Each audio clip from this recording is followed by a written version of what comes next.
Peter Charles here, Folk to Fly Fly Fishing, and welcome to my series on getting started in fly fishing.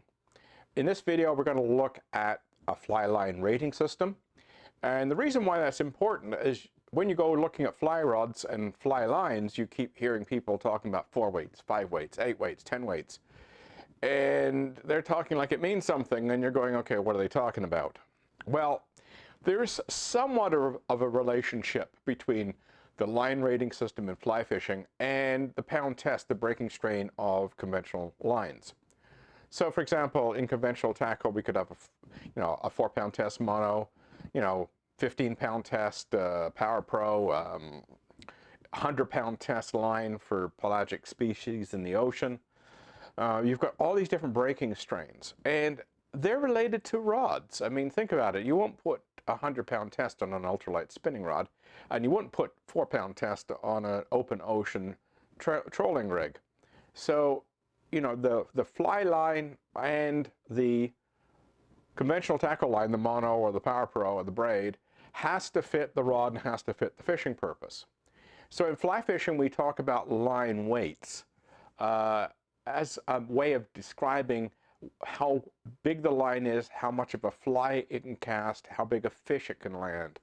And that's really what we're going after, specifically, especially the size of fly it will cast. And that's a very important function. So typically we'll go from anywhere from a 2-weight fly line all the way up to a 12-weight fly line. Now there are lighter and heavier, but those are the ones you're most likely to encounter. And the ones you're most likely to own is something in that range. 2-weight is a very light line. It's a very thin line. It's meant to cast little flies, short distances for little fish. A 12-weight is a super heavy line, very heavy, very thick, and it's designed to cast big flies a long way. I mean, some of the flies that you can cast on a 12-weight can be about that long, right? They're huge, and they cast like wet socks. And you can cast them on a 12-weight because the line is so heavy. So you're now saying, okay, what should I be buying? Well, it's not that difficult. If you're looking at trout fishing, you're normally going from a 2-weight to a 6-weight. And 2-weights are normally associated with little creeks and not casting very far. 20, 30 feet is a long cast for a 2-weight line. So typically, if you're fishing little mountain creeks and that sort of thing, you're fishing 2-weights and 3-weights, occasionally a 4-weight. Now, if you're fishing in more open water, larger creeks, small rivers, that sort of thing, typically you're looking at 4-weights and 5-weights of being very typical. They'll handle larger flies, they'll handle more wind, they'll enable you to cast small streamers, nymphing rigs. You can cast a broad variety of flies and fishing and deal with a broader variety of fishing situations with those heavier trout lines. When you're getting into some really open western rivers where you're dealing with a lot of wind, we might go out to a 5-weight or 6-weight. Use the extra weight of the line to be able to power the fly through the wind. So that 2 to 6 is what you're going to expect with trout fishing. And remember, 2-weights for little flies and little creeks. 6-weights are for big open rivers, big flies, lots of wind. Now for smallmouth bass, we're normally looking at larger lines, like anywhere from 5-weight to 8-weight. And the reason for that isn't because smallmouth bass are bigger fish or they fight harder. You're going to get a big trout on the end of your line, you'll know how hard they can fight. But it's because we're casting bigger flies. Generally, bass flies are bigger and or heavier than trout flies. So we need a heavier line to power those bigger flies through the wind and to cast them for any kind of distance.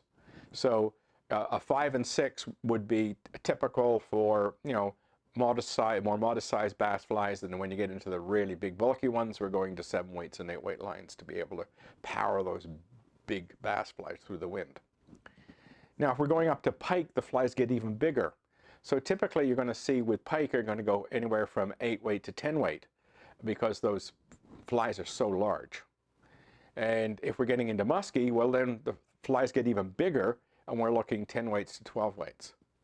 So think in terms, the bigger the number, the bigger the fly, bigger the line weight, the bigger the fly. That's helpful. It really, orients, your thinking in terms of what you need to buy for your kind of fishing. How big a fly am I going to cast? How heavy a fly am I going to cast? That really guides you where you should be. You know, what are my wind conditions like? Because heavier lines cast better in the wind than lighter lines. So these are the sorts of things you're considering. Also, when you're dealing with big, powerful fish, we need the powerful rod to deal with it.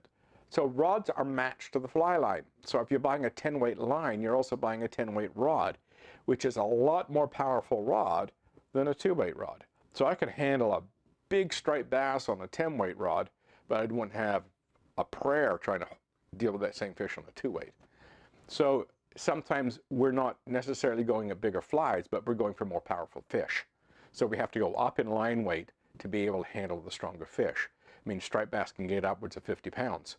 You're not going to handle a fish like that on a wimpy rod. You need a substantial rod to be able to manage a fish of that size.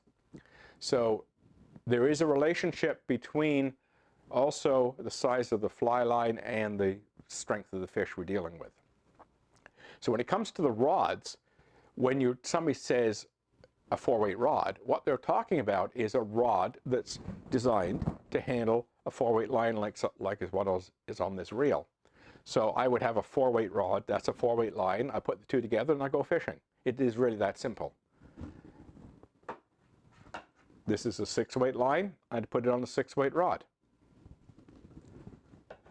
This is an 8-weight line that I use for my carp fishing, for big flies for bass fishing. Again, 8-weight rod for 8-weight line. And this is a 10-weight line for striped bass, and I put on a 10-weight rod. It is really that simple. So you go in and say to your fly shop, go into the local fly shop owner and go, I'm going trout fishing, I want a 4-weight, I need a 4-weight line and a 4-weight rod. That's it. Now, you'll get people talking about exceptions and now they're doing all sorts of different things, and that's cool. When you've been at this business for a while, you know how you can fudge around the edges and do different things. But when you're starting out, 4-weight rod, 4-weight line, 6-weight rod, 6-weight line, and so on, and you're good to go. You don't have to mess around. I mean, keep it simple. And they're designed to work that way. When you say a 4-weight rod, it's designed to work with the 4-weight line. It's built that way. So, you know, that's all you really need to know when it comes to line rating, is that the lines are matched to the rods, and that we're choosing the line rating based on the size of fly we're casting, the conditions we're facing, and the size of fish we're dealing with. And the bigger the number, the bigger and heavier the fly line, and the bigger and stronger the rod. So that's it. Nothing more to it than that. Cheers.